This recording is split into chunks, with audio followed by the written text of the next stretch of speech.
Olá, eu sou Leonardo Cabral e este é o canal Sob Controle. Aqui no canal nós costumamos falar muito sobre modelos matemáticos.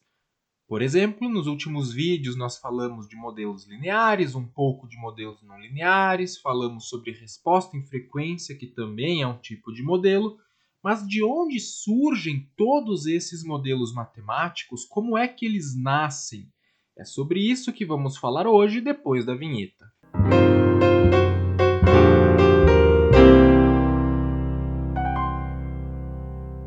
Para falar sobre modelagem, ou seja, sobre a obtenção de um modelo matemático, vamos tomar como exemplo um sistema que mora no meu coração, o pêndulo. Como poderíamos obter um modelo matemático para esse sistema? O primeiro passo é entendermos as equações físicas que regem o seu comportamento. Ora, se este é um sistema mecânico, então faz sentido começarmos olhando para as leis de Newton, mais especificamente para a segunda lei de Newton. Para os que não lembram, a segunda lei de Newton é a que diz que o somatório de todas as forças aplicadas em um corpo é igual à sua massa vezes a aceleração que essas forças provocam. Entretanto, para nós vai ser muito mais simples considerarmos uma versão rotacional dessa lei. Como assim? Veja bem, na mecânica translacional, ou seja, de movimentos em linha reta, nós temos a posição x, a velocidade, que é a derivada da posição e, portanto, x ponto, e a aceleração, que é a derivada segunda da posição, ou seja, x dois pontos. Assim, a segunda lei de Newton relaciona as forças F com essas variáveis, claro, levando em consideração a massa do objeto, chamada de m. Na mecânica rotacional, nós vamos considerar uma lei de dinâmica muito parecida, o que muda são apenas as variáveis. Nós vamos utilizar a posição angular θ ao invés da posição linear x. Θ representa o ângulo em que nosso corpo se encontra. Seguindo, nós temos a velocidade angular θ ponto, que é a derivada de θ. De forma análoga, nós consideramos aqui a aceleração angular, que é a derivada segunda de θ. As forças, na mecânica rotacional, são substituídas pelos torques, representados pela letra grega τ.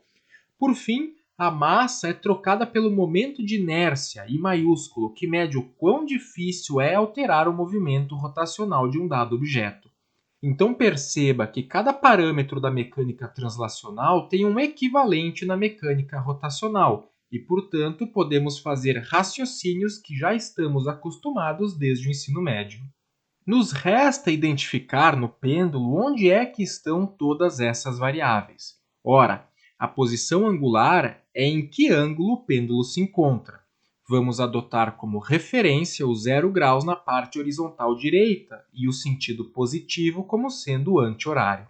A velocidade angular e a aceleração angular, portanto, serão a taxa de variação da posição e a taxa de variação da velocidade no sentido anti-horário, respectivamente. Por fim, resta achar quem são os torques aplicados e o momento de inércia. Neste cenário, vamos considerar três torques. O primeiro é proveniente da gravidade. Neste vídeo, por simplicidade, vamos considerar que a gravidade é aplicada pontualmente na massa do pêndulo. Essa gravidade produz duas componentes, uma paralela à haste do pêndulo, na cor laranja, e uma perpendicular à haste, na cor verde. Como o torque é a força perpendicular ao eixo vezes o comprimento do braço de alavanca, observe que apenas a componente verde produz torque, e essa componente depende da posição angular. Por exemplo, se o pêndulo estiver na vertical, não há nenhum torque produzido pela gravidade. Já se o mesmo se encontrar na posição horizontal, há o máximo torque produzido pela gravidade. Assim, a expressão do torque depende do cosseno do ângulo em que o pêndulo se encontra. O segundo torque será devido ao atrito viscoso do pêndulo. Esse atrito cria um torque contrário ao movimento, no sentido de freá-lo. Sua amplitude depende da velocidade e do coeficiente de atrito viscoso B maiúsculo. Assim, quanto maior a velocidade angular, mais o atrito viscoso age no sentido contrário a este movimento. E o sinal negativo expressa essa tendência de oposição ao movimento. Por fim, o terceiro torque será um torque de entrada, escolhido arbitrariamente por nós, os pilotos do pêndulo. Você pode imaginar que nós conectamos algum tipo de motor e com isso conseguimos imprimir um certo valor de torque para tentarmos posicionar o pêndulo na posição desejada. Certo, então temos todos os torques. Agora, qual o momento de inércia? Se considerarmos a massa do pêndulo como sendo pontual, isto é, totalmente concentrada na sua extremidade, o momento de inércia será dado pela massa vezes o comprimento do pêndulo ao quadrado. Se você não lembra deste fato, basta consultar qualquer livro de física que aborde mecânica rotacional. Agora que temos bem claro na nossa cabeça quais são as variáveis, como podemos relacionar elas?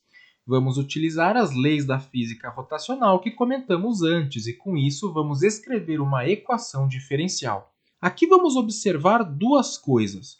Como nossa equação diferencial apresenta uma derivada segunda como derivada de maior ordem, nós vamos dizer que esta equação diferencial é de segunda ordem. Além disso, como ocorre um seno nessa equação diferencial, ela será não linear, já que a função cosseno não é linear. Pronto, aqui temos nosso modelo matemático não linear para o pêndulo. Com ele, podemos simular o comportamento deste sistema físico sem a necessidade de tê-lo em mãos. Dessa forma, podemos agilizar uma série de testes antes de montar o primeiro protótipo. Se você tiver um outro sistema e quiser modelá-lo, basta conhecer a física por trás de seu comportamento para montar uma série de equações diferenciais como nós fizemos aqui. Assim, você poderá modelar sistemas elétricos, eletrônicos, químicos e outros sistemas mecânicos. Se você tem alguma sugestão de sistema para fazermos a modelagem, deixe nos comentários. Por hoje era isso. Não esqueça de curtir o vídeo e se inscrever no canal. Além disso, esse vídeo é um oferecimento dos apoiadores do canal.